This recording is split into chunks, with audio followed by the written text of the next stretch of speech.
Eu sou o Fábio Rangel. Eu sou o Rodrigo Carvalho. E eu sou o Daniel Cavalcante. E está começando Enquadrando, o podcast de cinema vinculado ao canal Acabou de Acabar, do nosso padrinho e amigo Gabriel Gaspar, e editado pelo frio e calculista Marcelo Zaniolo. Caramba. Olha, recentemente o Gabriel passou por um procedimento cirúrgico e ainda tá se recuperando, então ele está desfalcando o time do Enquadrando. Ele tá lá no departamento médico. Departamento médico, fazendo muita falta pro nosso time aqui. Tá faltando o toque de bola dele. Ele tá fazendo um mistério dessa harmonização facial que ele fez, né? Tá fazendo um mistério, não aparece. Acho que ele quer causar um impacto quando ele aparecer. Sacanagem. Quer chegar como o Rodrigo Hilbert. Então hoje nós estamos com Deixa Ela Entrar, filme de 2008, um filme sueco, em sueco, Låt den rate komma in. Isso. Caraca, Tá hein? fazendo sueco também, Fábio? Ou só espanhol? Ele tá fazendo sueco. Não. Ah. Só espanhol. Começou depois do filme. E uma tradução literal do sueco seria Deixa a pessoa certa entrar. Acho até interessante isso, né? Porque isso também sugere debates até dentro do filme. Até essa tradução. Mas beleza. É do diretor Thomas Alfredson. Eu não sei se vocês conhecem o diretor bem, mas ele não tem muita expressividade, assim, né? Eu não vi muita coisa dele depois desse filme. Só que eu não sei se vocês lembram, a gente gravou enquadrando alguma coisa muito tempo atrás sobre um filme dele, que acho que era O Espião que Sabia Demais. Uma coisa muito no passado. É porque a fotografia do Espião que Sabia Demais também é da fotografia desse filme, né? O diretor de fotografia também é o mesmo do Espião que Sabia Demais. Espião que Sabia Demais, Gary Oldman, não sei se você lembra. Eu lembro, claro que eu lembro. Lembro do filme e lembro da gravação. Tink Taylor Soldier, alguma coisa. Eu não me lembro.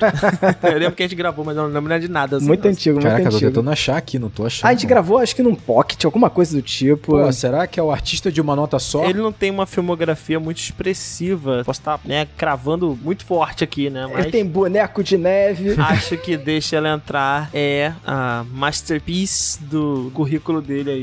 O cara gastou toda a energia dele nesse filme. Botou tudo, assim. Juntou a criatividade dele, fez ali, acumulou, empurrou nesse filme, tá tudo Mas lá. isso é muito legal, né, cara? Quando o cara começa, e aí talvez ele tenha mais liberdade de ter, sei lá, assinatura dele, né? De apostar em certas paradas. É muito legal quando tu olha o primeiro trabalho do cara, ele já diz muito, e o cara acaba tentando se adequar ao longo da carreira aí, nas pressões de estúdio e então, tal. não sei se é legal não, cara. Eu acho que cria uma pressão gigantesca sobre Mas ele. é legal ver um novo diretor com uma assinatura forte que consiga se manter essa assinatura ao longo da carreira. Talvez aqui não tenha sido o caso, né? Mas... E outra coisa, assim, o diretor, ok, ele vai brilhar nesse filme, a gente vai poder falar bastante disso, mas quem brilha também é o roteirista. John Avdi John Lindvisk. Cara, na verdade, eu acho que é uma dupla, eles fizeram um trabalho impecável, assim, juntos. O grande ponto pra mim é que, óbvio, o roteirista é o escritor do livro, então ele sabe exatamente o que ele quer comunicar. Não necessariamente todo escritor vai ser um bom roteirista, isso é muito importante ser dito, mas nesse caso aqui foi, e ele sabe exatamente o que ele quer comunicar nessa adaptação, e o diretor, eu acho que entendeu também com profundidade o que tinha que ser comunicado nesse filme aqui. E tem uma coisa nesse roteiro, Rodrigo, que acho que é até interessante falar, que é sobre aquele roteiro que os diálogos, eles não querem dizer exatamente o que eles estão dizendo literalmente, sabe? Então tem sempre uma entrelinha em todos os diálogos, é um roteiro assim, extremamente sutil, e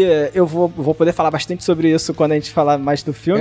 Eu acho que esse talvez seja o maior tema que nós vamos falar aqui, porque eu acho que esse filme, em todas as camadas, e principalmente no diálogo, ele é muito econômico, e essa economia é inteligente. É isso que eu ia falar, assim, é um filme que comunica muito em poucos diálogos. Eu acho que o silêncio está muito presente e é muito importante também nesse filme, né? Então a gente tem longos silêncios, né, introspectivos, e eu acho que é por aí. Vou falar aqui que eu tô olhando pro meio de campo, não tô encontrando o Gabriel, tô sentindo falta de tocar a bola pro meio de campo. Tô tendo que levar a bola pro Daniel e o É Fábio. porque o Gabriel, certamente agora, ele estaria falando da primeira cena. Estaria falando da primeira Agora cena. estaria. Ele estaria atropelando a sinopse, porque a gente nem falou a sinopse ainda. O Fábio não deu a sinopse. Estaria atropelando. Não, mas ainda tem coisa pra falar antes da sinopse, Tá que bom. também, olha só, uma curiosidade, esse filme foi lançado em 2008, Deixa Ela Entrar, sueco, 2008. E esse filme foi lançado no mesmo ano que foi lançado Twilight.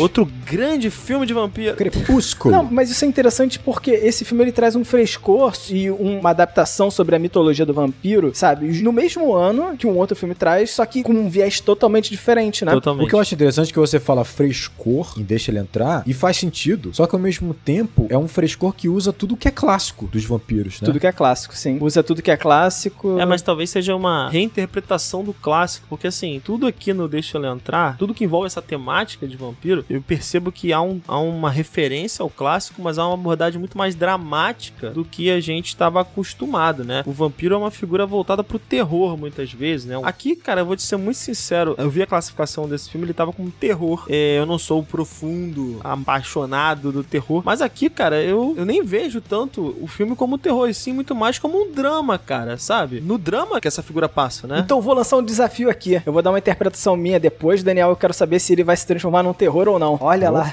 Ok. Eu gosto de desafios, adoro desafios. Só pra falar de vampiro, porque um detalhe, né? Só tem menção a vampiro uma vez no filme, Sim. sabe? Só tem a palavra vampiro uma vez no filme. Uma vez no filme. Isso é muito interessante, né? Porque ele vem falar sobre esse tema e até nisso é econômico, né? O Rodrigo tá falando de economia, até nisso é econômico, sabe? Vampiro... Esse filme é economia, cara. Esse filme é economia. Já tá tudo na mitologia, você não precisa ficar descrevendo as coisas, ficar explicando. Absolutamente genial. O que eu percebo também é que quando essa palavra ela é falada, é uma maneira do personagem entender o que é aquele ser, mas não necessariamente ele é esse estereótipo, sabe? É um filme que trabalha... Parece o fechamento de uma gestalt, né? Fechamento de uma ideia, né? E não é uma maneira de se falar que tem um impacto de quando você imaginaria alguém falar vampiro, né? Tem uma naturalidade ali inquietante, pra falar a verdade. Né? Assim, só pra fazer uma ressalva, de certa forma, não sou... O que tu tá fazendo aqui, então? Ó, você não é profundo conhecedor de terror?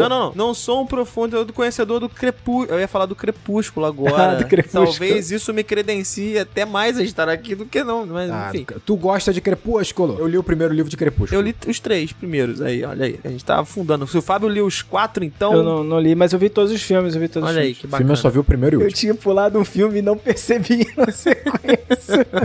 Isso é o melhor. Não, então, eu fiz quase isso. Eu vi o primeiro, vi o último e falei, acho que é o suficiente pra entender É o tudo. suficiente, Não, isso é sem sacanagem. São 4, né? São 4. 4, o último é dividido em 2. Eu não vi a primeira parte do último e achei que tivesse visto. E aí, pô, não fez muita diferença. Crepúsculo também é, de certa forma, uma nova interpretação do vampiro, né? Então... Inovador. Não, é interessante pra caramba. É interessante pra caramba. Tem gente que vai gostar mais dela do que esse resgate ao clássico, mas... Cara, não sim. deixa de ser audacioso. É audacioso você colocar o vampiro brilhando ao sol, não é? É audacioso. E vampiro estava em alta em 2008. Certamente era o... Tava em alta. Tava em alta. Cara, eu vou te falar uma parada. Crepúsculo realmente, sem dúvida nenhuma, foi o tema do ano. Assim, eu lembro que pela polêmica, trouxe umas discussões muito além do filme, né? Foi gigante. Felipe Neto estoura com o grande vídeo dele sobre Crepúsculo. Mas, cara, deixa ele entrar, fez muito sucesso. Ele começou a ganhar muita força nos comentários, assim, de boca a boca, algumas críticas e tal. Foi bem forte, cara. Foi bem forte. Tem uma curiosidade sobre o Oscar, né? Que recebeu indicação mesmo sendo língua sueca. Mas não vou nem comentar isso, não. Deixa isso pra lá.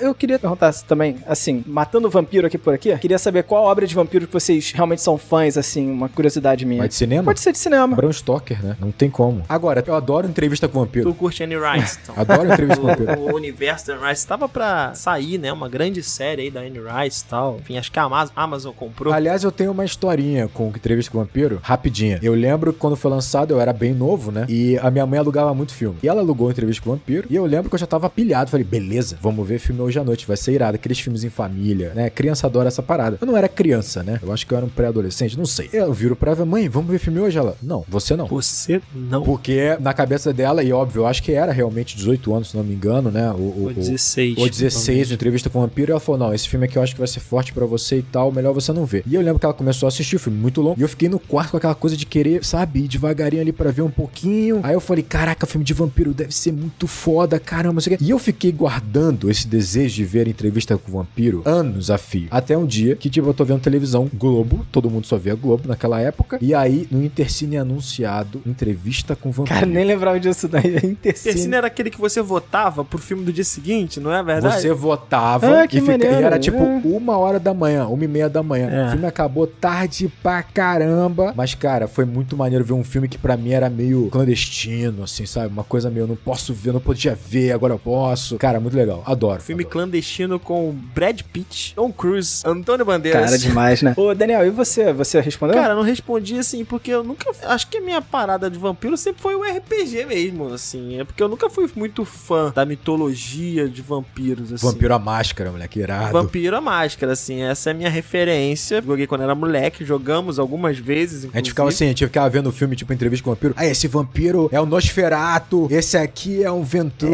Você ficava classificando, né? Mas acho que eu nunca tive uma ligação muito muito forte com esse ser mitológico, não da... Mas sempre foi pra mim um RPG. Você não foi seduzido pelos vampiros? Nunca fui seduzido.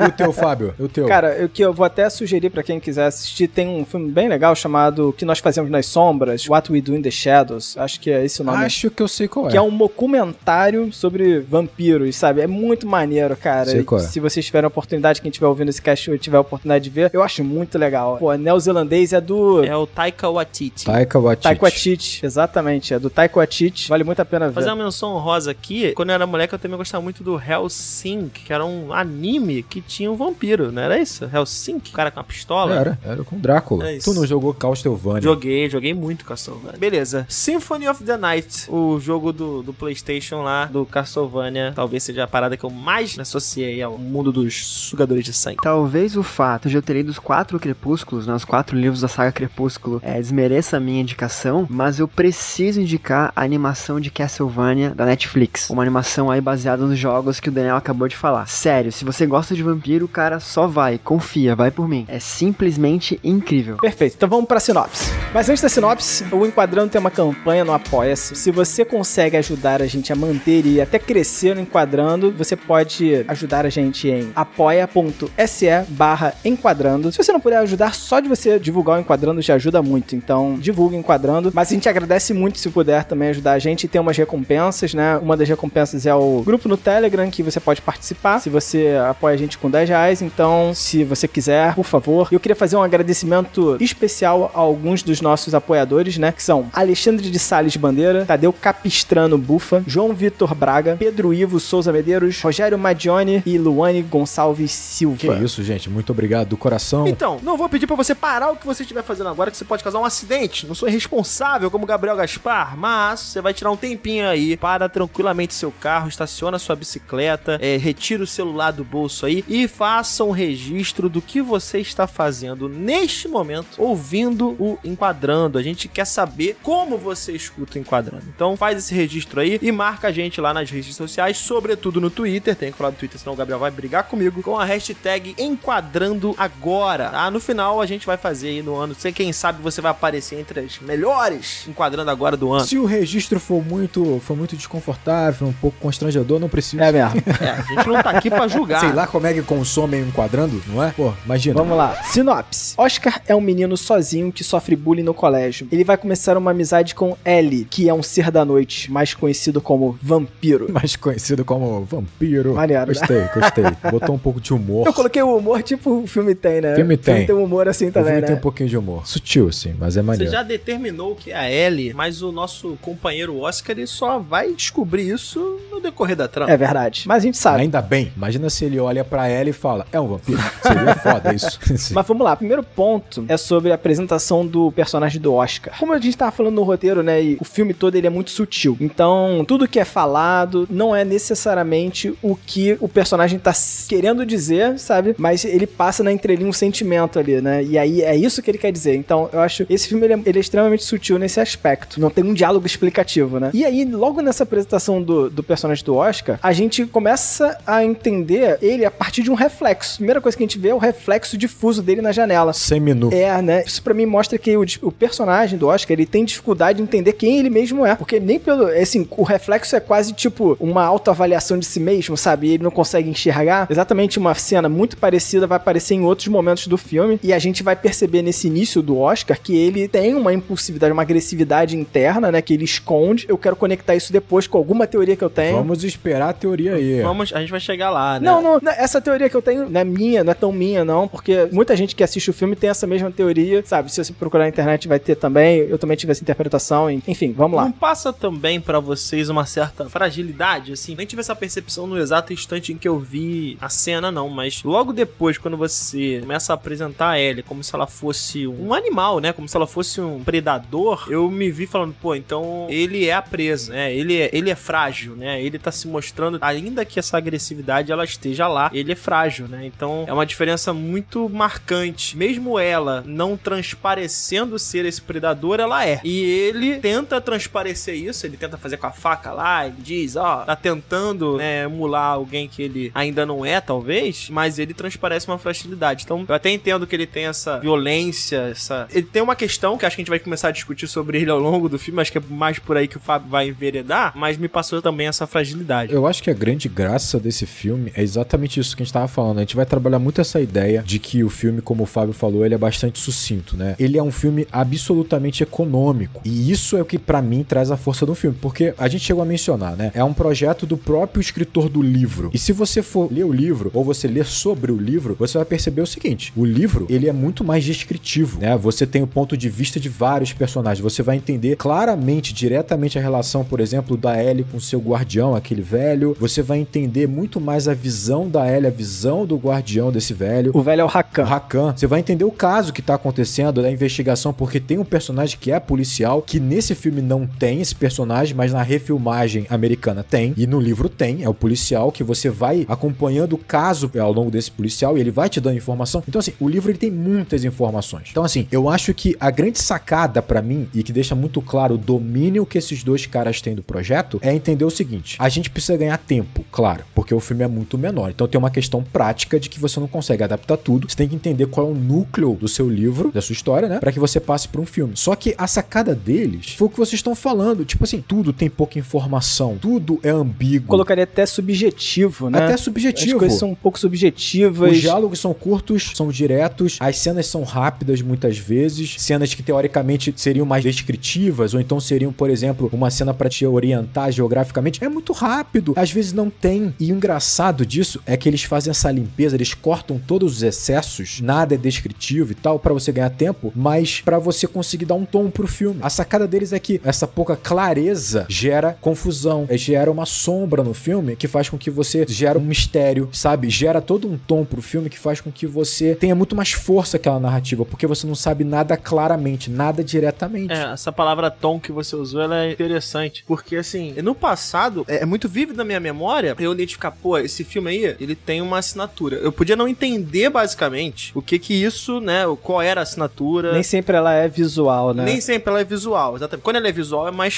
fácil. Sim, né? sim. Porque, por exemplo, o Tim Burton... Quando a estética é mais fácil. Mas né? assim, eu lembro da primeira vez que eu vi, né, o Deixa Ela Entrar, eu não vi o filme todo, mas eu lembro dessa assinatura. Eu falei, cara, esse filme tem um tom. Eu não sei dizer o que é, mas ele tem um tom. Agora, quando eu fui ver ele novamente, né, ver ele todo, racionalmente isso fica mais claro. Mas é interessante quando isso não vem pelo visual, ele vem por outros fatores. A fotografia também é visual, né, mas assim, uma fotografia, uma câmera mais paradona, né, estática muitas vezes, esse silêncio. Quando eu vi que o próprio roteirista era o escritor do livro, eu comecei a tentar fazer esse exercício que você acabou de fazer aí, das diferenças, né, das adaptações que ele fez de uma obra pra outra. E como a gente começou pelo Oscar, eu logo comecei por essa questão também. Como é que é o Oscar do livro, como é que é o Oscar do filme, qual foi a transposição que ele teve que fazer. E o Oscar do livro, ele é gordinho, ele tem uma certa obesidade, ele tem incontinência urinária, ele é muito mais frágil, né, do que ele aparenta no filme. Então a fragilidade do Oscar no filme, pra mim, ela tá muito no interno dele. E isso condiz com o que você acabou de falar, né, que muita coisa tá no subjetivo, não tá na cara ali, não tá Mas é isso, eu acho que, olha como é que é genial a parada. Os caras, pra encontrarem o tom que eles acham que tem que encontrar, eles abrem mão de muitas cenas que seriam expositivas, pra você entender um pouco mais da trama ou dos personagens. Eles abrem mão disso. Vou dar um exemplo rápido aqui. Em dado momento, você tem um daqueles caras do grupo lá, dos moradores lá, mas pro final do filme, ele simplesmente surge dentro da casa da Ellie. Então, assim, você não entende como ele abriu a porta, se a porta estava aberta. O filme não faz questão de mostrar essas coisas, porque você vai encontrar uma resposta. Essa resposta não é tão importante. O importante é o tom. E sabe o que é engraçado, Rodrigo? Ele dá tempo pra cenas contemplativas. Exatamente, é isso que eu ia falar. Ele corta esses excessos de descrição, de exposição que vem com o diálogo, primeiro pra ganhar tempo, segundo pra gerar mistério, gerar essa ambiguidade, mas também pra que ele ganhe tempo pra colocar a contemplação, o silêncio vazio, porque isso é muito importante pra dar o tom. Então ele perde tempo filmando uma rua vazia, filmando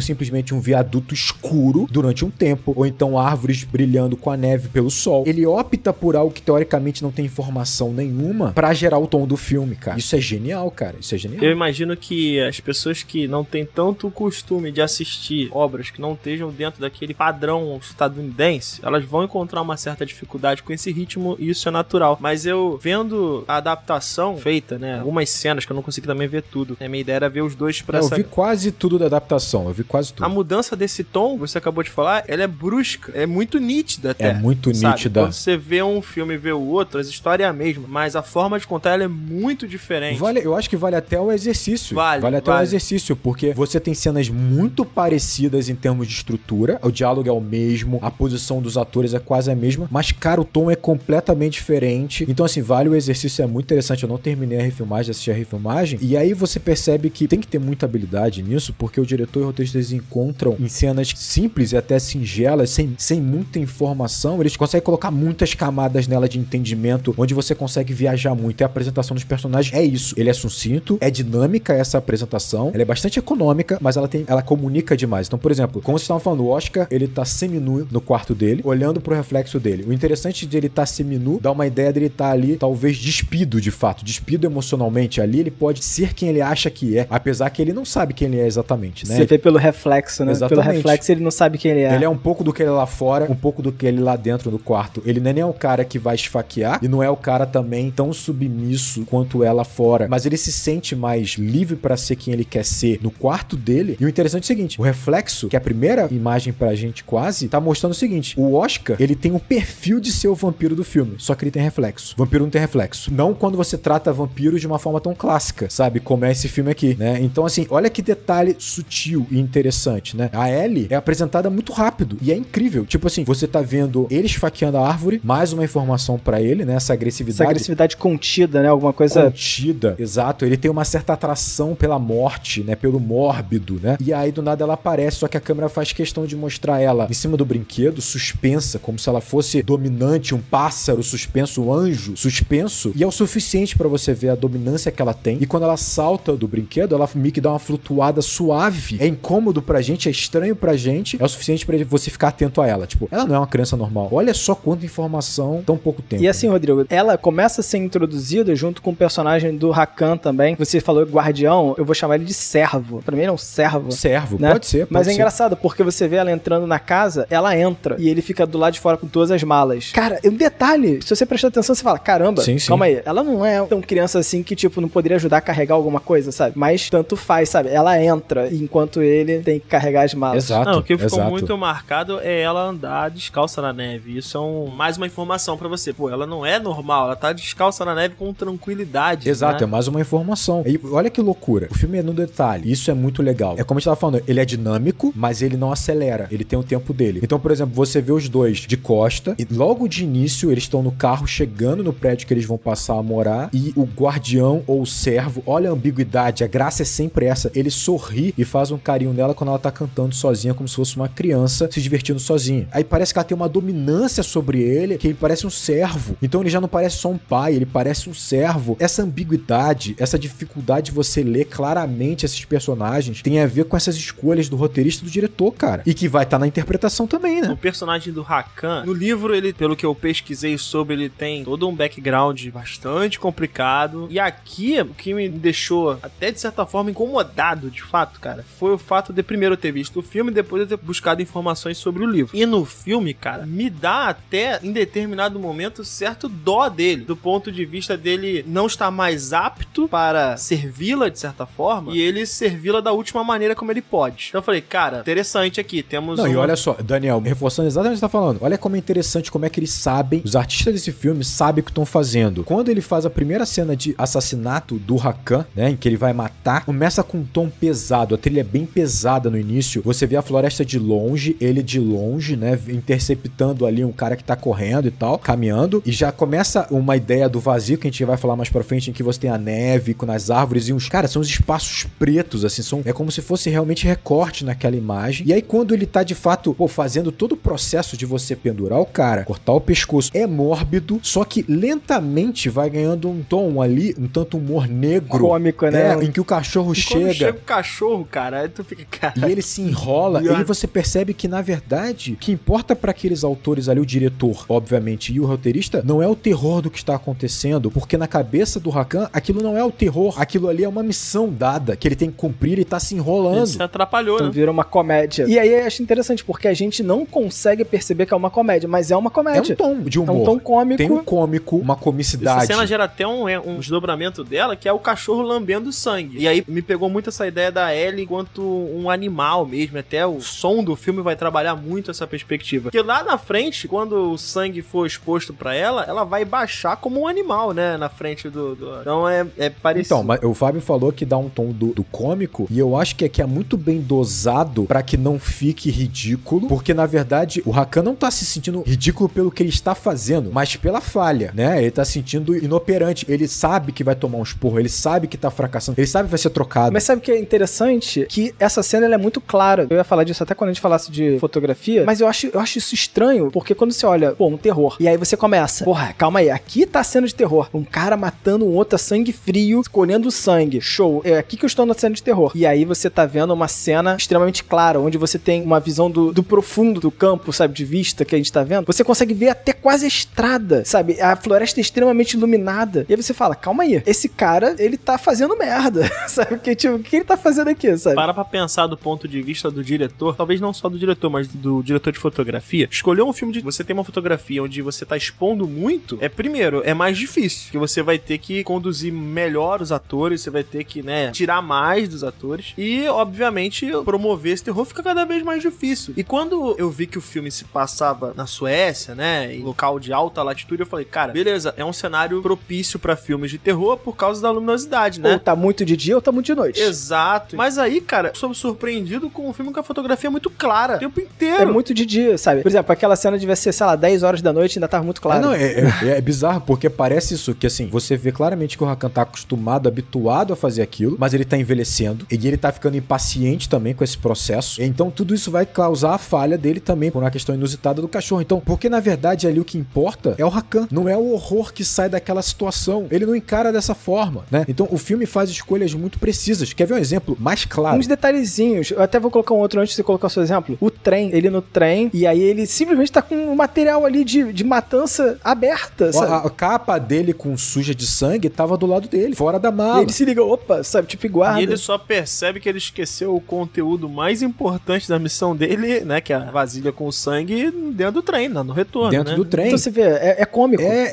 Mas então, talvez seja a palavra, seja... É inusitado. É inusitado, é descuidado. Ele é atrapalhado, né?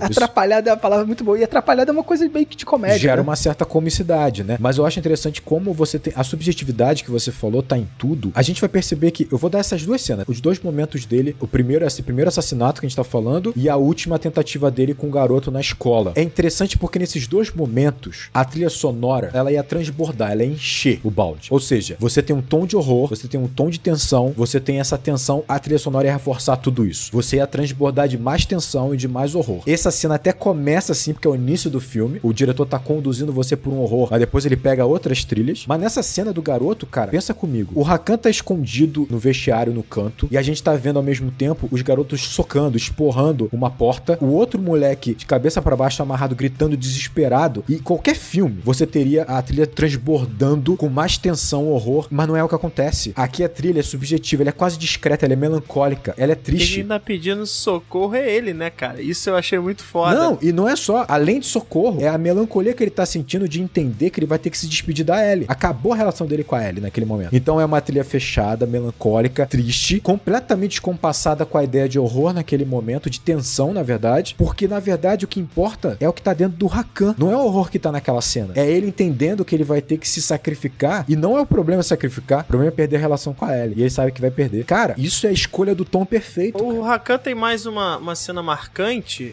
além do final dele, que é uma pista de recompensa. O Hakan usa um bastão pra empurrar o corpo, né, de uma das vítimas da Ellie, e vai ser justamente esse bastão que vai ser utilizado pelo Oscar no futuro, né? Então é realmente uma passagem de bastão aí nesse caso, absolutamente literal. Olha lá, literal, né? Exatamente a passagem de bastão. Sim, literal. É cíclico, E é né? um pouco sobre isso que eu ia falar, assim, porque meio que a teoria, né, que eu ia trazer, ela é muito sobre isso, né? Sobre essa passagem de bastão, que na verdade, o que muita gente diz, e a minha leitura também quando eu assisti o filme, era de que o Oscar, ele tá se tornando o novo Hakan. Isso daí eu acho que pra muita gente fica claro, mas pra muita gente não fica claro, e eu acho isso interessante. E aí eu queria falar um pouco sobre isso. Ambiguidade de novo. Essa ambiguidade. Assim, é estranho mesmo, é estranho. E aí eu queria citar, porque eu acho que o diretor, ele constrói isso em cima de uma metalinguagem, que usa o gênero, que o Daniel falou, esse filme não é um terror, ele é um drama. E aí eu vou evocar um outro gênero aqui. Ele, na verdade, ele finge que é um romance. Se você parar pra pensar, o romance, na estrutura que a gente já discutiu aqui algumas vezes, acho que o Rodrigo até falou bem sobre o romance em Her. Que também tem fotografia do mesmo diretor de fotografia deste filme. Ah, é? Caraca. É muita informação. Muita informação. E eu vou falar sobre Her, porque eu vou falar sobre Vazio. Ah, legal. Porra, então, uma ótima tirada. Enquadrando é tudo amarrado. Tudo amarrado. Inclusive, você pode ouvir o episódio de Her aqui, que a gente gravou. Pode ir lá, já faz o link. Vai ser É importante. interessante porque na estrutura do romance tem isso, né? O casal se conhece, né? Aí o casal meio que se apaixona, mas alguma coisa impede eles de ficarem juntos, né? Tem suas diferenças. Tem suas diferenças, mas ainda assim eles se apaixonam. E aí vai ter o final, onde eles vão ficar juntos ou terminou de vez, né? Uma estrutura de romance, assim, clássica, digamos assim, né? E pode ser ir pros dois caminhos, né? Mas às vezes dá certo e eles ficam juntos, tipo esse filme aqui. Então esse filme, ele meio que trabalha numa estrutura de romance, mas por quê? Porque a gente vê o filme na perspectiva do Oscar. Pro Oscar, é um romance. Mas pra gente, não é simplesmente um romance. É um terror. O que é o terror pra mim, assim, na visão do Oscar? E acho que é interessante sempre olhar na perspectiva do Oscar. O terror pra ele tá descobrindo a própria sexualidade, ele tá numa fase de amadurecimento, ele não tem o apoio dos pais nesse processo de amadurecimento, né? Ele sofre bullying no colégio, ele passa por uma solidão. O terror do Oscar é a adolescência. Sim, É sim. muito sobre essa adolescência. Esse não é o terror do filme, esse é o terror do Oscar. É o terror do Oscar. E o romance do Oscar é a Ellie, vampiro que aparece. E o terror do Oscar depois acaba sendo também ele perder a Ellie. Ele não poder ficar perto da Ellie, simplesmente. Pode né? ser, mas tem um terror subjetivo que a gente não tá enxergando. E aí eu queria falar sobre isso. Porque assim, tipo, pô, beleza, obviamente, tem um ser místico, poderoso, né? Ele estimula o Oscar a revidar. Algo que eles já mostravam um desejo de revidar, né? Então, tipo, o Oscar ele começa a ser mudado pela Ellie. E aí, tipo, faz todo sentido esse aprisionamento na Ellie, sabe? A Ellie é um personagem cativante pra ele. E representada nesse romance, nessa ideia de romance, né? Isso é na metalinguagem do filme. Mas só que o que o Oscar tá se tornando? Ele tá se tornando o novo servo. O cara que vai substituir o Hakan. E aí eu queria, assim, olhar algumas coisas específicas do Hakan, né? Porque a gente vê que ele é um servo porque tem um momento em que, a cena em que ele pede para que a Ellie não se aproxime do Oscar. Lembra disso? Não se aproxime mais do Oscar. E sim, ele sim. fala isso porque ele percebe. E é quando ela acaricia o rosto dele e ele cede de um jeito que não é paternal. E você vê, né? cara, ele é um cachorro, ele é um cãozinho, ele é um animal de estimação dela. Ele é um cãozinho. Isso fica claro nessa cena. Exatamente. Ele existe ali para alimentar ela. Acabou. E interessante que logo antes do Hakan morrer, não sei se vocês perceberam isso, mas ele também aparece de frente para um vidro. E também aparece difuso, igual o garoto no início, igual o Oscar no início, O sabe? garoto no início. Olhando ela do Sim. lado de fora. Tipo, faz um paralelo entre os E dois. detalhe, o Hakan vê o reflexo dele, que é o lado que tá totalmente deformado. Ele morre completamente deformado, monstruoso, já distorcido pela convivência com a Pela Ellie. convivência com a Ellie. Então, você vê assim, tipo, a Ellie destruiu a vida do Hakan. Talvez tivesse conhecido o Hakan quando o Hakan também fosse muito novo, 12 anos de idade, não sei, eu não li o livro. Sabe? Talvez quando ele fosse criança. Então, no livro ela já o conhece grande. Ele já é grande e ele é um pedófilo. Ele é pedófilo no livro. o filme não deixa isso muito claro, né? Por isso que eu É. te falei que, assim, quando eu busquei informações sobre o livro e eu descobri essa informação, caraca, eu empatizei muito com esse personagem no filme, porque ele mostra uma servidão leal a ela, de certa forma, né? E se doa por ela, mas existe essa questão. E saber que o roteirista é o mesmo escritor torna esse seu sentimento de simpatia pelo Hakan Problemático, né? super problemático, exatamente. Você fica, porra, cara, se remoendo. Eu falei, Não, e olha porra, que loucura, olha que loucura. A gente tá debatendo que a simpatia pelo Hakan é problemática porque no livro ele é pedófilo e no filme só é sugerido ali na entrelinha. Agora, no filme tá diretamente ele é um assassino, ele é um serial killer e isso não é ponto. Isso ok. Isso não é questão. Tudo bem, mate alguns. Eu tô ok com isso. Eu tô É ok com é um isso. sanduíche pra ele, dá ali um suquinho de Isso sangue. é foda. Mas você Isso é entende? foda. Você entende a posição onde eu me encontrei? Não, mas é. Claro. Assim, eu acho interessante, porque esse contexto externo do filme e essa metalinguagem, tudo que ele utiliza, vai agregando o filme que vai mudando o seu sentimento a respeito dos próprios personagens. E o Hakan é isso. O Hakan, talvez aqui também ele fosse um pedófilo, e eu não sei, não gosto de linkar tanto as duas obras, são duas obras diferentes pra mim, mas talvez ele também fosse. Pois e a gente é. não tem, a gente simpatiza por ele sem ter total noção de quem ele é. Exato. E Fábio, percebe exatamente assim, se você deixa... Olha como é que eles foram inteligentes. Quando eles suprimem a informação, eles ganham tempo, como a gente falou, mas eles fazem também com que essa ambiguidade, essa falta de clareza, faça com que a gente simpatize, tenha raiva dele, depois a gente defende. E isso vai envolvendo muito a gente. Porque se eles descrevem ele como um pedófilo, a gente vai ganhar, obviamente, uma revolta em relação a ele, uma antipatia, que vai contaminar um filme de uma maneira muito ruim, porque o filme é muito rápido também. Então perde o filme, você perde o público de uma forma que não faz sentido.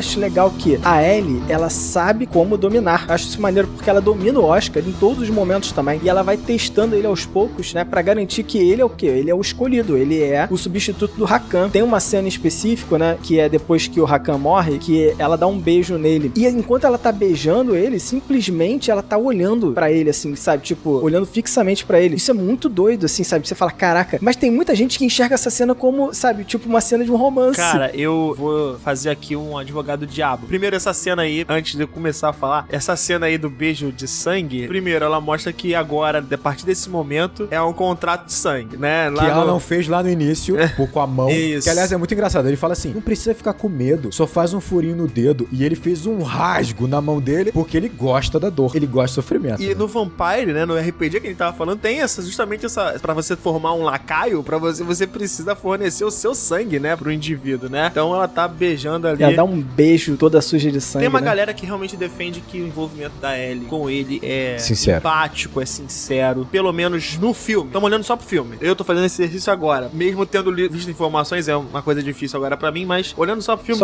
eu também tenho essa percepção de que ela tá conduzindo ele pra substituir um papel. É exatamente a mesma interpretação que você tem, assim. Ela tá conduzindo ele lentamente, talvez de maneira... inocente não é a palavra, mas assim... É foda. Sabe qual é o problema? Ela é muito fria, Daniel. Ela é muito fria, ela é muito calculista. Cara, ela tem muitos anos, cara. É, cara. Mas ao mesmo tempo, ela ainda tem uma mente de criança. A criança, ela também seduz. A sedução não é uma sedução sensualizada, mas ela também seduz. Ela também cativa. Entendi o que você quer dizer. Nela, essa dominância dela é pela fragilidade que ela apresenta. Isso torna a coisa... Você fica se perguntando o tempo todo, cara, é ou não é? Ela tá jogando com ele ou não tá? E é isso. A graça é essa. Mantém a aparência de criança porque isso é vantajoso pra ela naquela sociedade.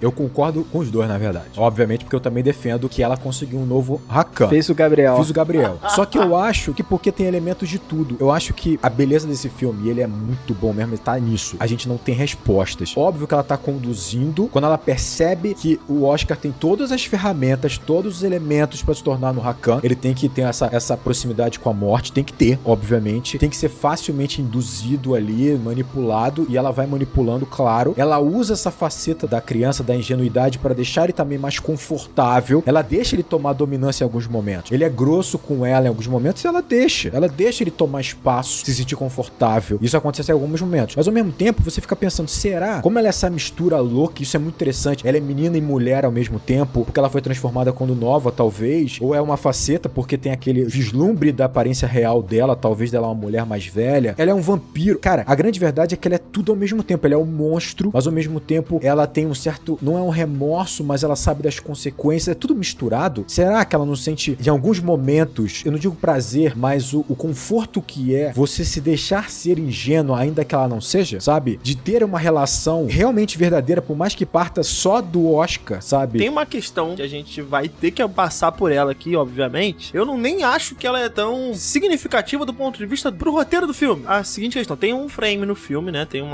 take, do filme, muito rápido, que mostra a genitália. Muito rápido. Tem uma cena que mostra a genitália da Ellie. Ela é um menino castrado. E ela foi castrada, né? Exatamente. Eu nem sei se o nome seria certo, castrado. Eu não sei, exatamente. Ela foi mutilada e tiraram o pênis dela. Isso. E aí, quando você falou essa estrutura aí dela ser uma mulher de muito tempo, eu achei até... De novo, isso não interfere no roteiro do filme, porque realmente, né? Mas é um tom interessante, porque no livro, sobretudo, me parece que dá mais pistas sobre como isso aconteceu e os desdobramentos disso para a personagem. Aqui, eu vejo que essa situação fala mais com o Oscar do que com a própria Ellie. Porque o Oscar também, ele vai passar por um conflito da sua própria sexualidade. Exato, né? exato. Esse é o Mas ponto. eu acho interessante, Daniel, que esse filme ele vai falar um pouco sobre uma questão de identidade. E por isso que eu falei, é mulher, beleza, não é um ponto. Eu nem sei. Eu nem sei. Porque a Ellie, ela afirma várias vezes, né, que ela não é uma menina, né? Que ela não é uma menina. E aí fica subjetivo o que ela quer dizer. O que você quer entender, beleza. E nessa subjetividade, por isso que eu preferi aqui chamar ela pelo feminino, porque é como a gente reconhece ela no filme. Mas de forma da identidade que ela tem, a gente não faz ideia. Porque a gente não sabe se ela tá falando que não é uma menina porque ela é um menino, ou porque ela é uma mulher, ou porque ela é um homem, ou porque ela é um vampiro. Não faz ideia. A gente não faz ideia. Ou porque ela não se reconhece como gênero. Não, exatamente. Ou porque não se reconhece em nenhum dessas caixas, né? E aí quando você vê aquele lampejo dela como uma mulher mais velha, porque tem esse lampejo, você não sabe se parece uma mulher mais velha, você fica naquela questão de, será que é como ela tá se enxergando pelo passar do tempo? Por ela ter sido mutilada? Não sei. Pois é, cara. Eu acho que é o seguinte, Rodrigo, e aí eu queria voltar no debate sobre os sentimentos da Ellie e o que ela faz. Pra mim, ela tá manipulando todo mundo sempre. E o fato dela ser uma criança é muito melhor pra ela pra manipular adultos. A cena do hospital mostra isso quando ela chega lá e fala, meu pai, eu queria encontrar meu pai, não sei o que. Ela consegue a informação que ela quer muito rápido. Ela sempre tem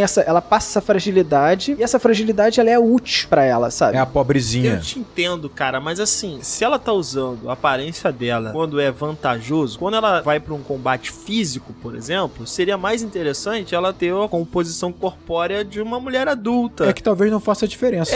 Talvez não faça diferença, mas assim, eu realmente me incomoda muito essas duas cenas onde ela aparece com uma idade, talvez ela queira passar que ela é uma pessoa que viveu muitos anos, ok, mas sei lá, eu acho que talvez o momento em que elas aparecem... Eu vou falar até mais uma parada, a gente comparou ela com um animal, né, Daniel, logo no início. Se você reparar, os cachorros, eles desenvolvem uma carinha de pena pra você dar comida pra eles. Eles não estão assim, tipo, tristes, sabe, quando ele tá olhando pra você comendo, mas ele vai desenvolver, de uma certa forma, pela própria evolução, porque isso é vantajoso. Não, eu até reforço mais ainda o que você tá falando. Eu acho que, por que a Ellie é uma personagem tão maravilhosa? Eu vou fazer agora a comparação com a Abby, que é, na verdade, a personagem da refilmagem. A Ellie, ela é muito interessante exatamente porque ela é toda essa complexidade. Ela vai da menina pra mulher, do garoto pro homem, do vampiro, da monstruosidade. Isso é apresentado pra gente desde o primeiro momento, assim, por exemplo, quando ela vai matar o primeiro homem lá do grupo, né, aquele senhor, tudo é interessante. Essa cena toda é interessante, ela é infinitamente melhor do que da refilmagem, porque ela se coloca como frágil, ela fala, estou aqui, caí, me machuquei, e ele fala, vou te pegar no colo, é o processo da fragilidade, né, desarma o cara. Ele tá num beco escuro à noite, e ele tá desarmado, porque, óbvio, é uma menina, é uma criança. Quando pega ela no colo, ele ataca ele. E ali naquele processo é tão interessante, você vê que a direção, que ela tá com êxtase de ter acabado de tomar todo o sangue que ela precisava, do êxtase de tomar o sangue, mas ao mesmo tempo, ela entra num certo remorso de saber as consequências daquilo que não deveria ter feito. Durante isso, ela quebra o pescoço dele como se fosse nada, uma naturalidade absoluta. Então, é tudo muito complexo. São várias. Enquanto que, por exemplo, na Abby, que eu acho que é o grande problema da refilmagem, um dos grandes problemas pra mim, apesar de ser um filme legal, é que eles pegam a personagem e criam duas personagens. A Abby é uma criança, uma menina, que tem um monstro dentro dela. Quando a Abby, não há um monstro. Quando há um monstro, não há a Abby. É muito fácil solucionar assim. Não é à toa, por exemplo, que quando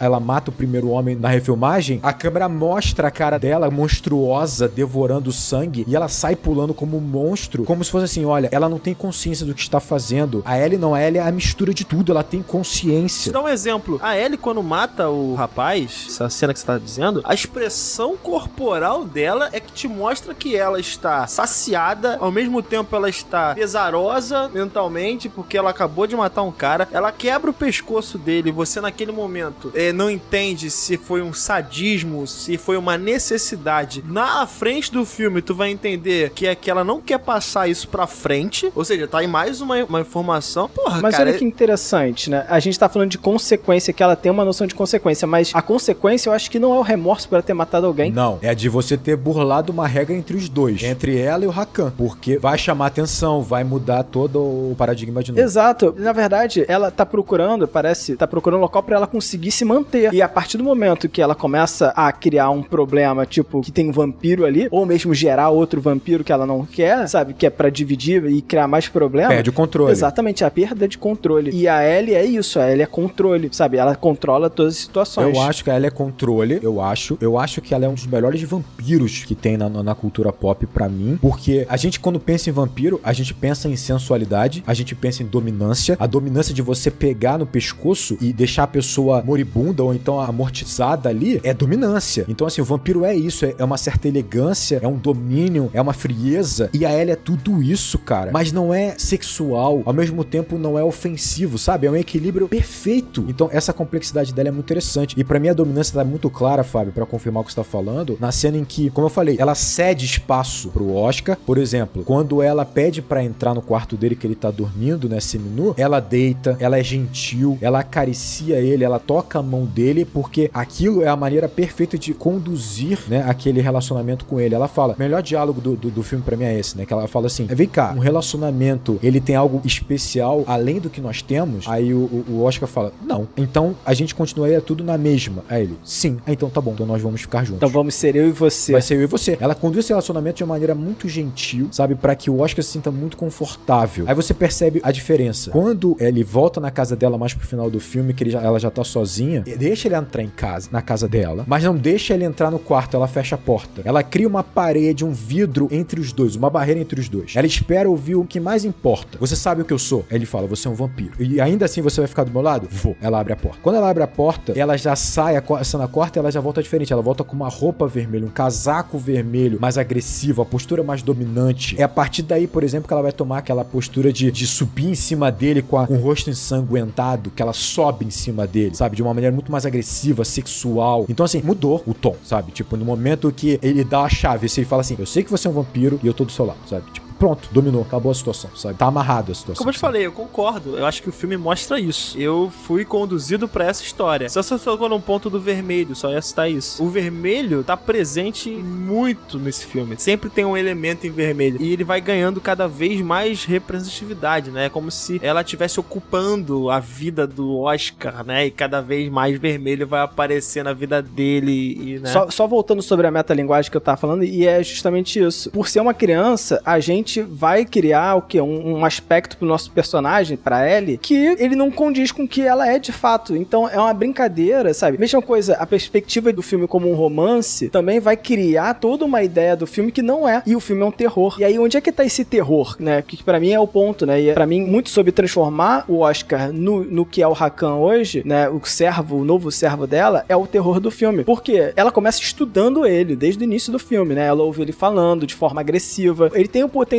Um detalhe do Oscar que é interessante, ele coleciona recortes de jornais de serial killers, de assassinos, de coisas assim. Ou seja, ele tem essa morbidez. Existe uma questão latente no Oscar que é difícil a gente classificar, obviamente, mas que talvez isso tenha sido percebido pela Ellie desde um primeiro momento, e é por isso que ela vai atrás dele. Ela poderia ter contato com qualquer outro. Ele era um vulnerável confortável pra ela. E o que eu acho interessante é que não necessariamente o Oscar seria um serial killer, não é isso que eu quero dizer. Não, eu também não disse isso. Mas ele tem um potencial para uma agressividade maior aí, que pode seguir um método, já que ele curte método, de repente, né? Ele fala na aula. Então, é interessante que o Hakan, ele é um serial killer. Se você parar pra pensar, o Hakan porque ele tem método para matar. É isso. Ele vai e mata em série porque ele tem um método. E ele tem um objetivo, alimentar a Ellie. É ponto. E o Oscar é um ótimo substituto. E aí chega o final do filme, né? Em que, tipo, o Oscar, ele tá passando por um terror. Adolescência. Quem salva ele do terror? Esse romance. Então brinca com a metalinguagem. Mas o terror de verdade vai chegar quando ele toma a decisão de seguir com a Ellie. E é por isso que eu acho que o filme é um terror, né? Tem esse final que ele é agridoce. Você acha que o terror vai começar a partir do momento que o filme termina, né? Pra vida do Oscar é isso. Então, né? Se você não tá percebendo, o terror tá subjetivo, sabe? O terror tá todo o tempo subjetivo. Você acha que o terror é na Ellie matando as pessoas? Você acha que o terror é no Hakan matando as pessoas? Não. O terror é no que o Oscar está se tornando. Ele tá se tornando um novo servo. E aí faz esse filme parecer um final de um filme de um romance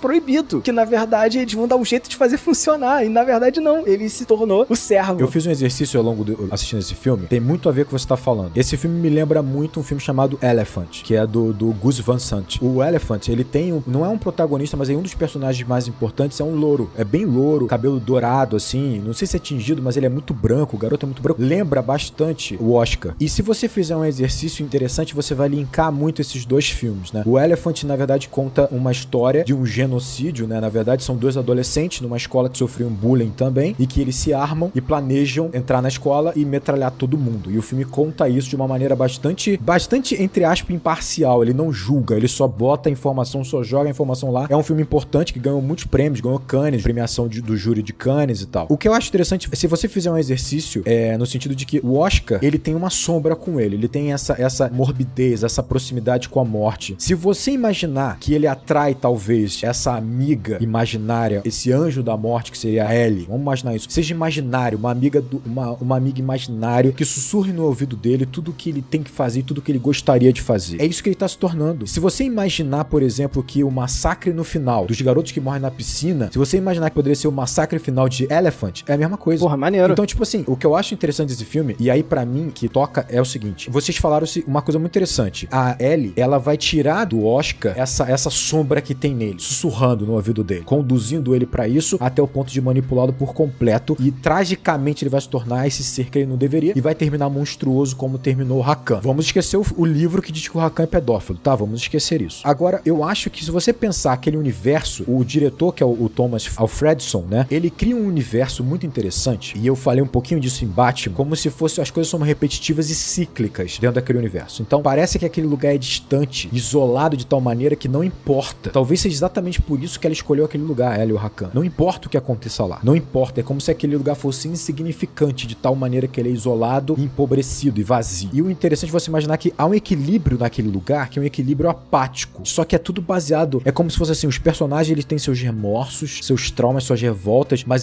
todos eles são apresentados bebendo e fumando. É como se eles pegassem um álcool e fosse o elixir que afunda essa mágoa, afunda essa revolta e faça com que eles sejam apáticos mesmo.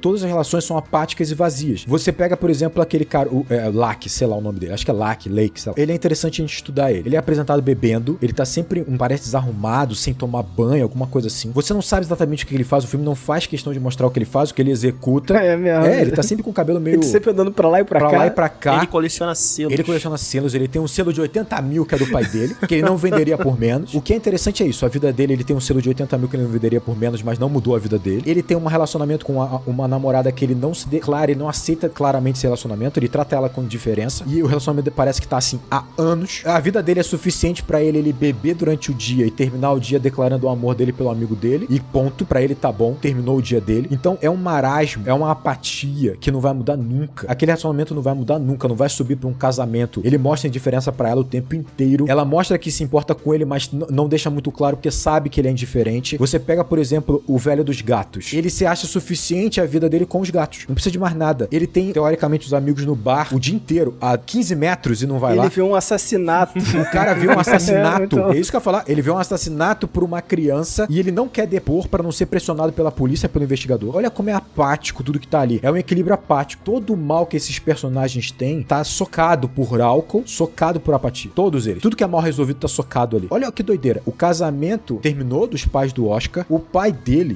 não vai mudar a relação com o Oscar. Parece que vai ser sempre assim. Tem um momento que o Oscar fica muito cabisbaixo quando chega o amigo do pai e você não entende porque o Oscar ficou tão afetado ali, e você só tem duas relações que você pode fazer. Uma, talvez seja um relacionamento amoroso, que o Oscar tá meio confuso com essa situação, não parece ser. E outra é porque tem a ver com talvez uma má influência daquele cara que tem a ver com bebida. O cara já chega, né, e já vai a bebida na mesa, vamos lá. Bebida na mesa, exatamente. Então assim, parece que o pai não vai abrir mão dessa vida com esses amigos ou com essa boemia ou com o álcool pra ter uma relação verdadeira com o Oscar. Nada muda. O Oscar, por exemplo, ele vai passar a vida inteira fingindo dar facada no quarto dele e não vai dar a facada. Ele não vai reagir, seja pro bem, seja pro mal. Os garotos na escola que estão bulinando lá os outros, eles acham que é suficiente essa liderança pra eles. Eles vão ser esses caras pro resto da vida. Aquela cidade não vai mudar nunca. Até que você tem um corpo, uma força do mal se aloja ali. Esse elemento que é a Ellie transborda tudo, desarruma o equilíbrio. E é isso que é interessante a beleza do filme. Olha que loucura. É uma coisa atrás da outra. E é isso que ela não queria, né? Ela é uma influência, até do ponto de vista do Oscar, ela é uma influência positiva pra ele.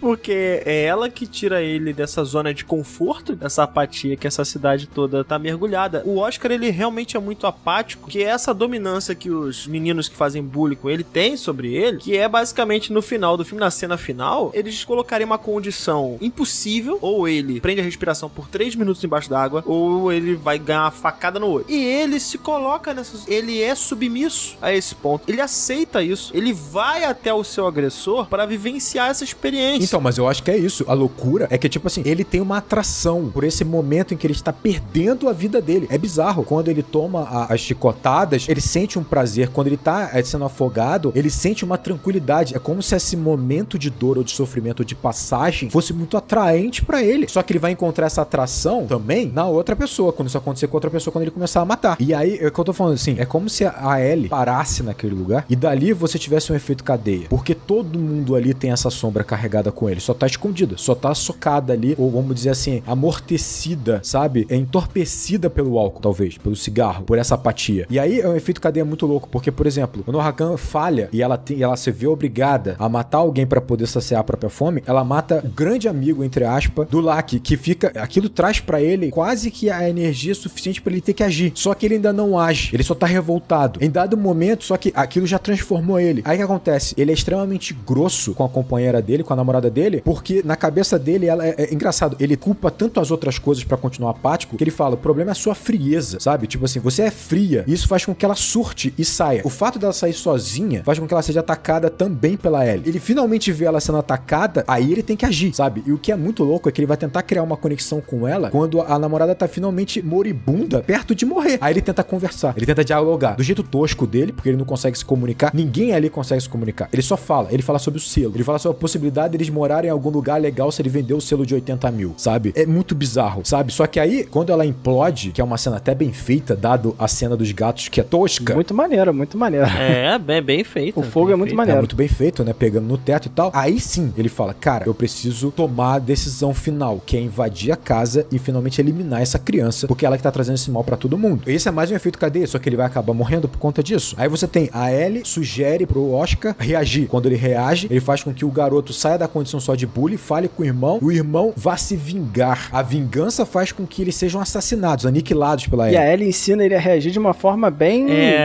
bizarra, né? Seja bruto. Tem que ser o mais forte possível, sabe? Tipo, mais força. É isso, é um efeito em cadeia, como se você tivesse, como se a pitada de maldade ali transbordasse. E aí você fica pensando, parece que na verdade a Ellie, ela é como se fosse o abismo que esses personagens estão encarando. Que eles nunca tiveram a coragem de dar um passo pra trás ou um passo pra frente. Quando ela chega, o abismo chega e sussurra, meu amigo, eles dão um passo pra frente. Cara, ela só é o efeito que desmorona tudo, sabe? Tipo assim, é bizarro se você pensar ela de uma forma mais metafórica, sabe? Pra aqueles personagens que estão no equilíbrio de apatia. Eu fiquei pensando do ponto de vista de estrutura de roteiro, o fato dela transformar a senhora lá, companheira do Lucky, em vampira, o que isso traria, né? Mas parando pra raciocinar depois, a gente não tem uma ótica muito clara do que são os elementos vampirescos que estão presentes nessa narrativa, né? Mas é justamente ter essa personagem transformada em vampiro que te faz justificar a cena lá na frente dela ter matado o cara e ela não querer passar essa questão pra frente. E é também isso que coloca à prova realmente a questão final, né? Realmente, exposto ao sol, ela implode,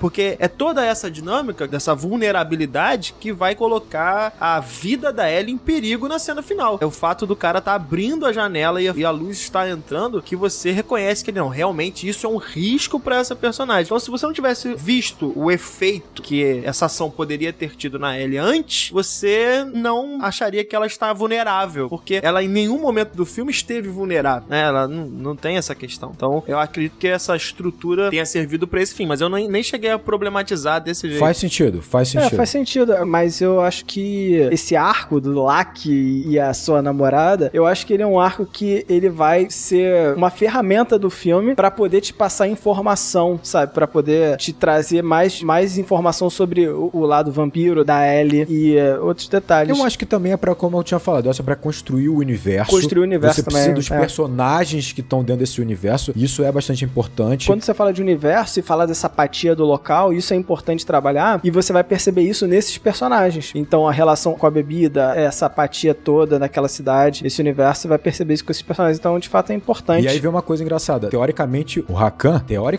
ele não é apático, né, quanto os outros daquela cidade, porque ele age. E aí é engraçado que o filme faz questão de mostrar ele tomando leite em casa e tomando leite no restaurante, né? Ele não toma o álcool, ele toma o leite, sabe? Tipo, já é uma dissonância clara. E o Oscar aparece tomando leite também na mesa com um biscoitinho. Tipo assim, é muito engraçado. O álcool é um problema que destrói as relações, mas mantém todo mundo apático. Não é à toa que o pai também tem problema com o álcool, o pai do Oscar. Né? Então, essa foi uma interpretação que eu acho possível, a do álcool, mas... Vou dizer que eu dei uma... Não é uma roubada, mas eu confirmei depois. No livro é com álcool o problema. Beleza. Mas no filme, me pareceu essa cena com o pai do Oscar, que o amigo dele chega, me suscitou essas duas possibilidades de fato. Dele ser, né, um interesse, um relacionamento do pai dele e ele ter a questão, né, da bebida, porque o filme faz questão de frisar ele pegando a garrafa, né, é um take muito positivo nesse caso. O pai já tá constrangido quando ele volta com a garrafa. Isso fica realmente registrado. Mas me deu também a seguinte situação, olha, não sei se pra vocês isso transpareceu também, mas o Oscar me parece ter uma relação muito melhor com o pai do que propriamente com a mãe, né? Às vezes que ele conversa com o pai, ele parece mais conectado de certa forma com o pai do que com a mãe. Pode ter sido só uma questão, percepção minha mesmo. Mas, por que eu interpretei como aquele personagem sendo um companheiro, um interesse amoroso, um relacionamento do pai dele? Porque ele pode até no íntimo dele problematizar aquela situação, porque isso afastou os pais, mas ele vê a relação do pai dele, ele vê a relação que ele ele tem com o pai dele como muito saudável, muito natural. E ele não vai problematizar, quando ele tem a relação dele com a Ellie, ele não tá se importando basicamente no que ela é. E aí, aqui eu tô me referindo basicamente se ela é menino, menina, se ela, qual maneira ela se identifica. O gênero dela, ele não tá preocupado. Mas será que ele consegue compreender o que ela é? Não sei. Eu acho que isso tá muito subconsciente. Até eu fiquei um tempo tentando entender a cena. Não, mas ela pergunta várias vezes pra Então, ele. acho que eu tô no subconsciente, assim, ele vê uma relação ali que afastou os pais dele, mas ele vê uma relação ali em que uma pessoa que ele tem, que é saudável pra ele, de certa forma. Eu fiquei com essa estrutura na cabeça. Bom, ele não vai problematizar tanto essa questão, porque ele tem um exemplo do pai que é uma pessoa bem resolvida na cabeça dele. O problema é que ele fica meio desconfortável com o cara quando o cara chega. E até isso poderia ser parte da interpretação do Daniel, esse desconforto. Pode ser um ciúme ali do momento. Mas a minha interpretação é diferente, porque quando vai mostrar o cara entrando na casa, a primeira coisa que mostra é o sapato dele entrando, sabe?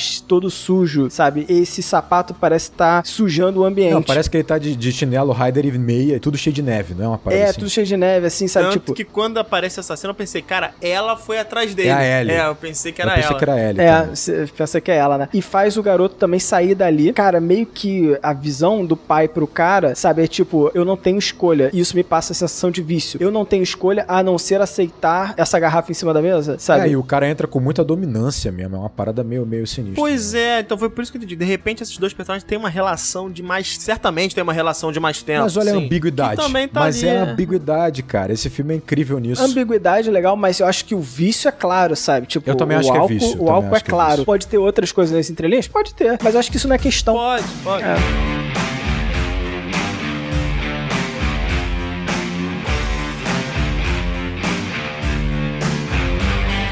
E aí a gente tava brincando mais uma vez que o filme é um terror, né? Fica essa pergunta, né? Que o Daniel colocou e eu queria que ele saísse aqui achando que é um terror, realmente. Mas o filme, tipo, em termos de fotografia, ele já comentou, filmado muitas vezes de dia, mas tem uma cena em específico, né? Que eu queria falar muito sobre a montagem dessa cena, que tem uma montagem paralela, que é o momento em que o Oscar revida, que é o momento que o Daniel fala que é a passagem de bastão, né? Ele encontra, de fato, um bastão que o Hakan usou pra empurrar um corpo pra debaixo da água, e ele usa esse bastão pra destruir a orelha do menino Connie. Destruir a orelha mesmo, né, cara? Destruir. Não, e que é interessante, o bastão, teoricamente, é o último ato de sucesso da carreira violenta do Hakan e é o primeiro do Oscar. É o primeiro. Pô, realmente, olha que legal. Eu acho legal que tem uma montagem paralela de duas crianças encontrando o corpo ao mesmo tempo em que o Connie e o Oscar estão nesse embate, né, nessa disputa. E ao mesmo tempo, dois gritam ao mesmo tempo. Tanto as crianças que encontram o corpo, que é o terror, né, do filme, que é o terror da cena, né, que é a coisa que deveria ser aterrorizante. Encontrei um corpo congelado aqui, ao mesmo tempo em que o Connie toma porrada. E pra mim essa montagem paralela, ela brinca com essa ideia de que, tipo, cara, o terror começa aqui. Abracei o terror. Interessante. Entendeu? Maneiro. Que é o momento em que o Connie toma porrada e grita, e é o mesmo momento que as crianças gritam que encontram o corpo, sabe? Então tem essa brincadeira. Que ali a transformação do Oscar, ela tá concluída, né?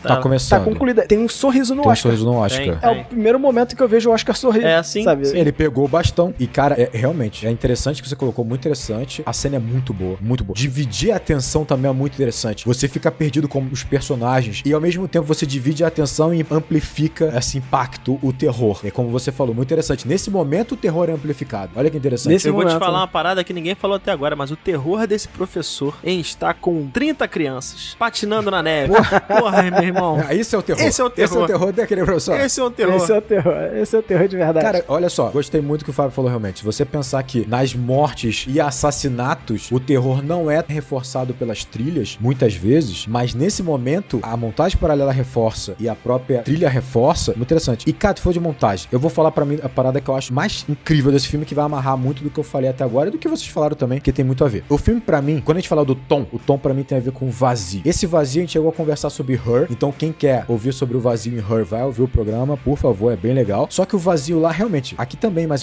lá é o vazio existencial, aquele vazio que vai ser completo, que vem da carência, de falta de relações, né? De falta de você realmente se conectar com o outro. Aqui também tem apatia, né? Também tem apatia. Também tem apatia aqui lá. também é. Só que eu acho que aqui o vazio também tem a ver com essa sombra que cada um carrega. A gente tá falando de um horror, né? O nosso protagonista tem uma sombra clara, que é o Oscar. Como a gente falou aqui, ele vai pegar o bastão de um cara que era um serial killer, né? Esse vazio, que é o tom do filme pra mim, ele tá em tudo, cara. Ele tá em tudo. Por que eu puxei agora? Porque ele também tá na montagem. E como a gente falou, tá na fotografia. O filme, ele faz questão de mostrar esses espaços vazios, e a neve nisso é muito importante, porque porque a neve, ela encobre. Ela isola, né, cara? A neve é Ela foda. isola, ela afasta. Então, assim, quando você vê um pátio que tem um brinquedo e a neve, aquilo gera um vazio muito forte. E eu acho interessante que a gente pode fazer uma relação da neve com a própria Ellie. Porque se você pensar, a neve, ela tem a beleza dela. Não é à toa que tem uma cena que mostra brilhando uns cristais de neve na árvore quando o dia tá amanhecendo. Ela brilha. Ela tem uma beleza, que a Ellie também tem. Ela tem um tom de pureza, de algo infantil, porque você faz uma relação com brincadeiras. Você faz uma brincadeira de jogar bola de neve, você faz uma relação com o Natal. Ele tem esse quê de infantil em volta dele também, dessa pureza da neve, mas a neve encobre. A neve encobre uma monstruosidade, a neve encobre o sangue, a neve encobre essa sombra. E a Ellie é isso. A Ellie é exatamente isso. A Ellie, no início, o Oscar pergunta, porque eles estão no pátio, sobretudo no brinquedo com a neve, e o Oscar pergunta, né, onde é que você mora? E ela fala pra ele, eu moro aqui, eu moro nesse brinquedo, eu moro na tua solidão, na verdade, né? Porque é isso, que ele tá isolado. É aqui que eu vou morar, é aqui que eu vou me ocupar. Caraca, né? porra, maneiro. É um brinquedo de criança sem crianças. E você imaginar que as duas crianças que estão ali, uma é uma vampira, que tem anos, e o outro é o Oscar tão mal resolvido. Olha que trágico essa situação desse brinquedo isolado pela neve. Então, a fotografia resgata muito isso. Ela conta muito a história pelas janelas. A gente falou sobre o reflexo, mas ela tem os quadros, né? A janela, tem uma hora que eles mostram a janela do quarto do Oscar e a janela do quarto da Ellie. É um enquadramento do enquadramento, né? A janela. É muito interessante isso. A história está sendo contada por esses dois enquadramentos, que são as duas janelas, né? Você vê a silhueta da Ellie tomando ali um esporro do Rakan, depois você vê pela janela do Oscar ele chegando. Então, a janela é um espaço, é um vazio, é um buraco, né? E a história é muito contada por essas janelas. A fotografia tá lá. É vazio o tempo inteiro. O que a gente falou, a floresta é toda branca, os troncos brancos, espaçados, e esses espaços entre os troncos brancos, cara, é uma negritude, sabe? É preto, é quase opaco algumas vezes. É engraçado que a fotografia é toda branca, cinza, preta e vermelha, basicamente, né? Vermelha, basicamente. E mesmo assim, o vermelho, às vezes, custa a sair na dessaturação, né? Às vezes ele sai dessaturado pra caramba. Exatamente. Falando da janela, se você pensar que a janela mais marcante é uma janela que tá tapada, então são buracos que estão tentando ser cobertos de alguma forma, né? Cobertos. É a dela, né? E tem uma coisa, a janela, não sei se janela evoca isso pra você, me dá uma sensação de que a janela e a porta são os únicos espaços do nosso ambiente de segurança. E é muito estranho você tentar sempre fazer um exercício de imaginar que do outro lado da parede, que tem na verdade, sei lá, 10, 15 centímetros, pode estar acontecendo uma parada terrível, ou pode ter uma pessoa bizarra, sabe? Tipo assim, pode ter uma situação muito bizarra que é do outro lado da parede, sabe? E quem tá olhando de fora, pelas janelas, tá vendo isso talvez, sabe? Tipo assim, essa questão da janela faz uma relação muito direta com Janela Indiscreta do Hitchcock, que conta a história pela janela. Você basicamente fica, né, como voyeur, olhando as historinhas sendo contadas pela janela, e você não tem informação completa, sabe? Que é o que acontece muito aqui nesse Pô, filme. eu vou te falar, Rodrigo, o frame, que nem é um frame do filme, né? Mas a capa do filme, né? Ela parece uma janela, ao mesmo tempo que parece uma parede. Porque você só percebe que é uma janela porque tem as gotinhas. Aí você vê ele, assim, fazendo tipo código Morse, né?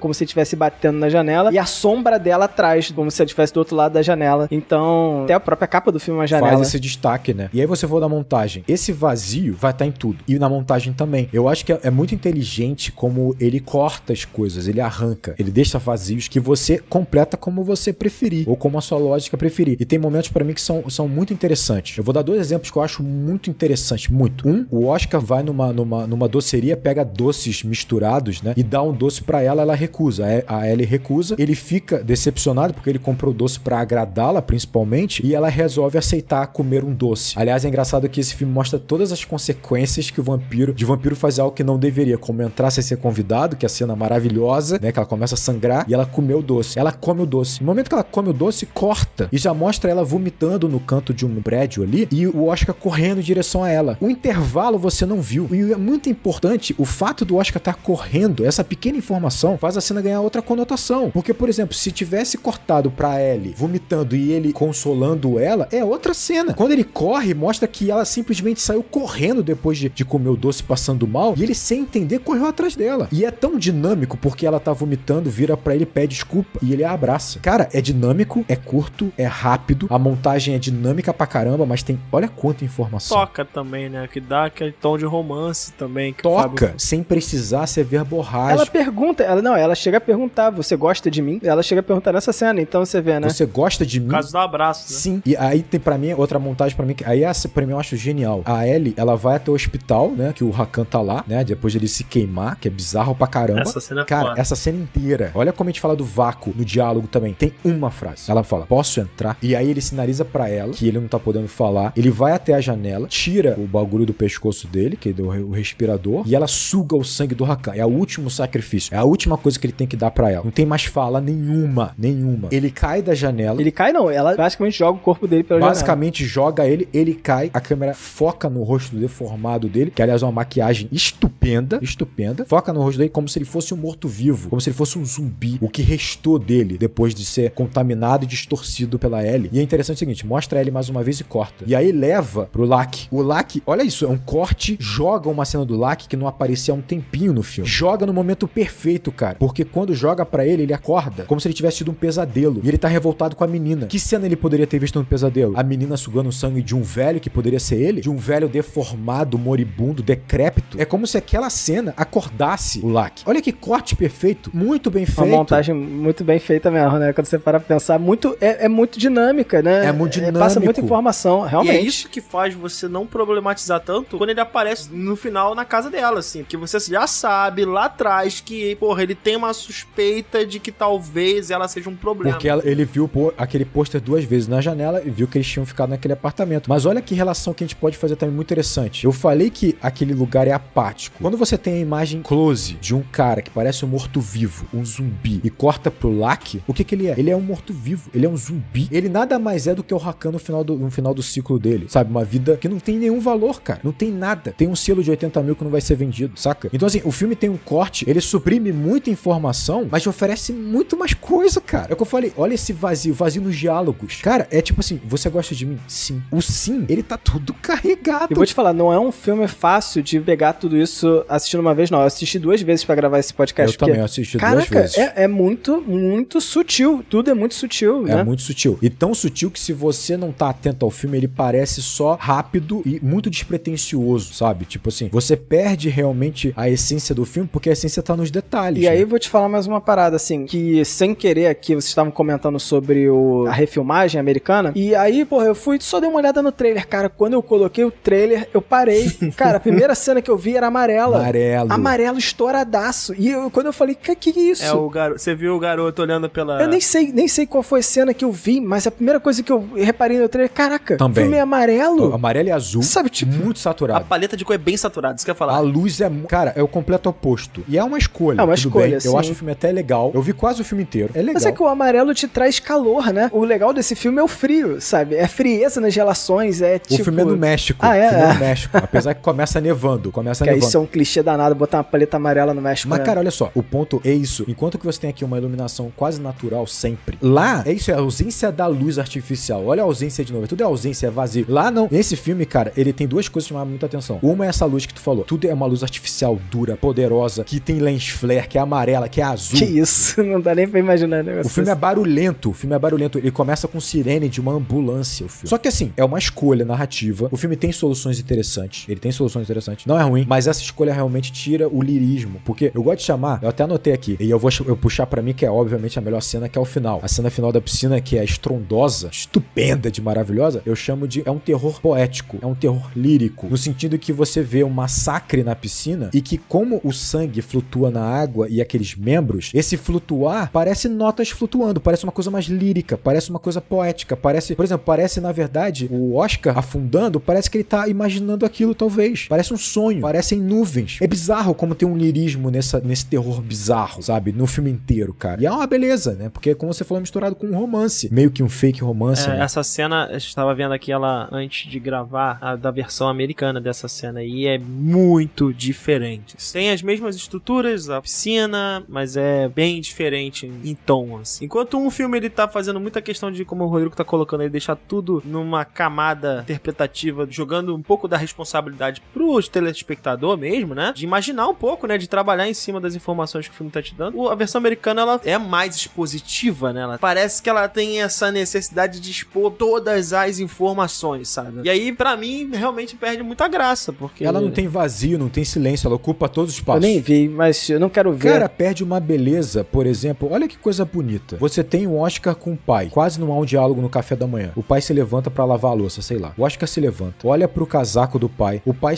ele só dá um ok com um olhar. Não tem uma frase. O Oscar coloca o casaco e se sente confortável. Esse confortável, aconchegante, não é só o casaco. É tá com o pai, é tá ali. Ele cheira o casaco. Ele cheira o casaco antes, né?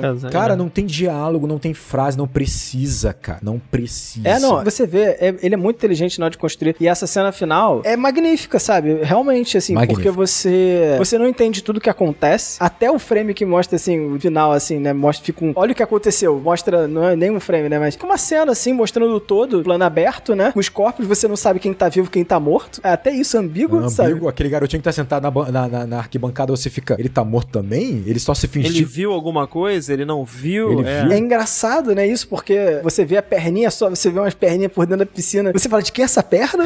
Por que a pessoa começou atacando? Por que a Ellie começou a atacar essa perna? Não, e por que tipo assim, a cabeça mergulha, é jogada, só que ainda estão segurando o Oscar pelo cabelo. Aí você fala, mas o garoto tá segurando o Oscar pelo cabelo e tá ignorando que o outro foi trucidado, mas será que a cabeça é dele? Não é. Aí depois assim, o braço mutilado. Até isso, cara. Até isso é ambíguo, né, cara? Você não... inexplicável, realmente. Você não entende o que aconteceu, você sabe que foi absurdo, você sabe que foi algo... Foi uma salvação, que isso é a salvação pra ele, né? A salvação. Cara, termina com um close de um olhando o outro dentro do olho. E esse close eu acho interessante, porque esse close me lembra um outro filme que termina assim.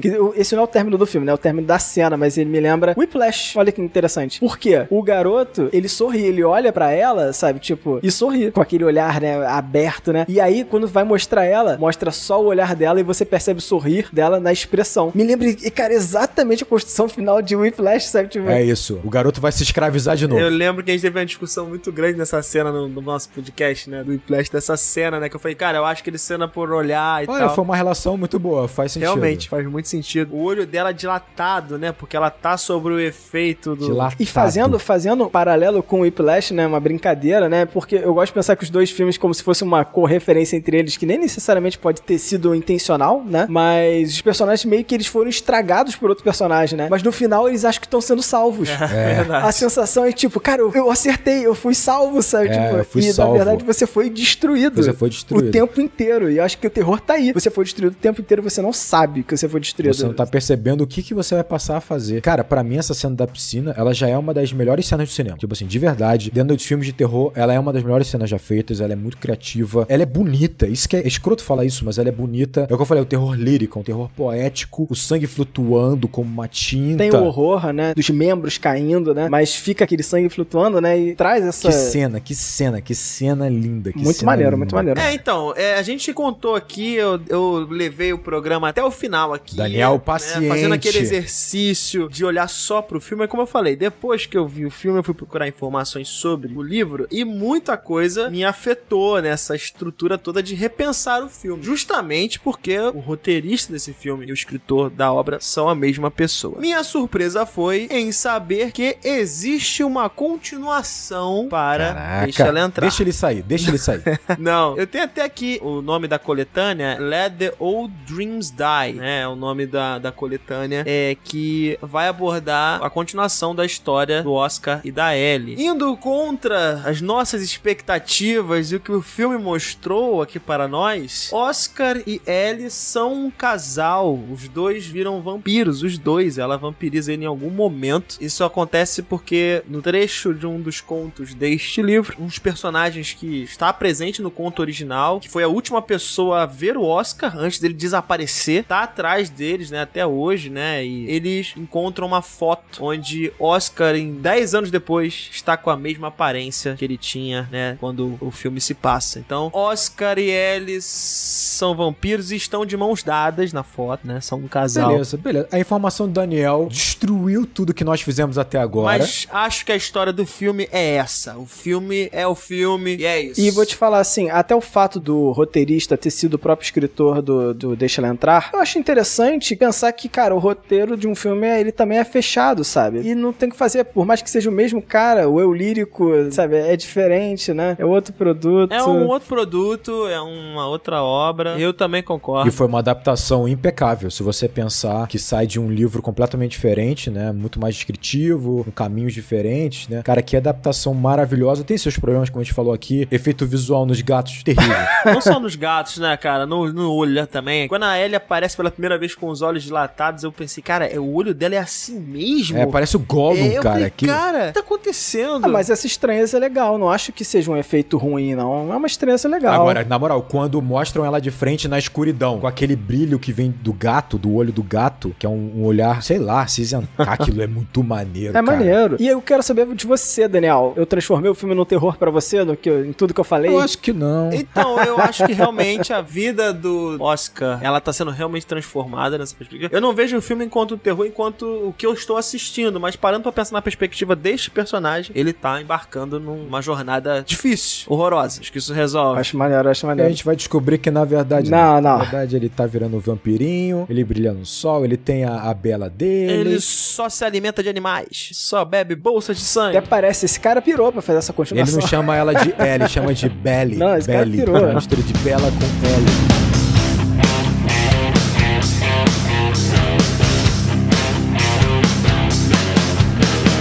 Galera, esse filme, então, deixa ele entrar. Se você não viu, assista. Pelo amor de Deus, se você ouviu esse podcast até agora, não pode ser. Não sei se vai ser fácil achar esse filme não, hein? Não é um filme fácil de achar em streaming. Eu acho que tem no Mubi. Tem no Mubi, tem nos outros caminhos aí, obscuros. Caminhos obscuros, não. Mas enfim, procura assistir esse filme, porque esse filme, ou reassistir, né? Porque ele realmente é um filme que vale a pena. Ele tem muitos detalhes que não vão ser pegos numa primeira oportunidade, sabe? Então, se você ouvir esse podcast e você reassistir o filme, você vai ver, cara, tem muita coisa maneira nele, realmente. Vai ter muitas outras interpretações, porque ele abre pra isso mesmo. Ele abre, ele é ambíguo, né? Como a gente comentou. E é uma obra que... é uma obra cult. É um cult clássico, né? Do cinema. Então, não é à toa que a gente tá falando sobre esse filme. E, se você quiser trocar mais conteúdo com a gente, quiser discutir sobre o filme, concordou ou não concordou com alguma coisa que a gente falou, pô, entre em contato com a gente nas nossas mídias sociais. O Enquadrando, ele tá presente no Twitter, com o @enquadrando_.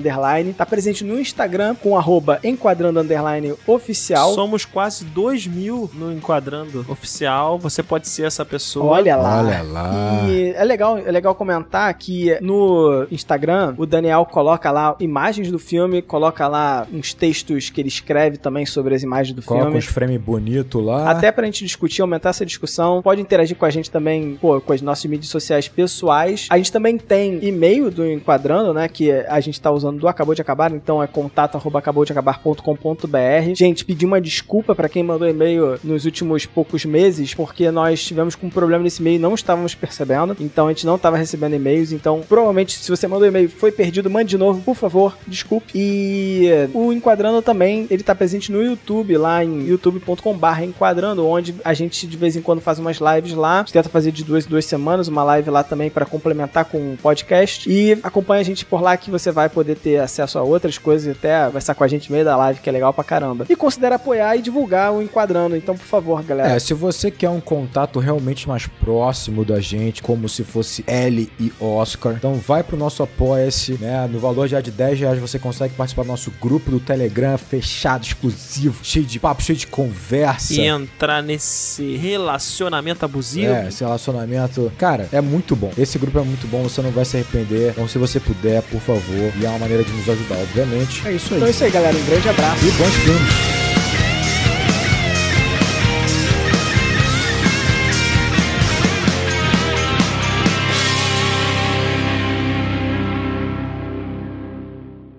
Eu sou o Fábio Rangel. Eu sou o Rodrigo Carvalho. Eu sou Daniel Cavalcante. Falta o Gabriel, né? Mas tudo bem, ele tá fora. Falei com a entonação errada, né? Eu vou tentar voltar então. E eu sou Daniel Cavalcante.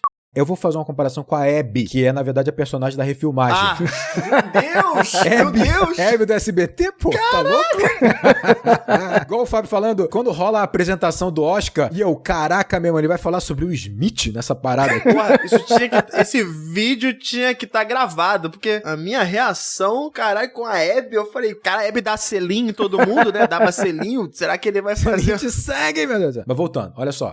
Tem um frame no filme, né? Tem um take, perdão, do filme. Muito rápido. Muito rápido. Que mostra a genitália. Da Abby. Da Ellie. Da Abby, não. Da cara, Ellie. não, da Da Abby. Ellie. Mas, nossa. Para. Meu Deus, esse vai pro erro, vai ser ótimo. As pessoas imaginando a genitália da Abby. Para, que beleza. Para com isso. Meu Deus. Vambora. Cara, fiquei desconcertado agora por um momento.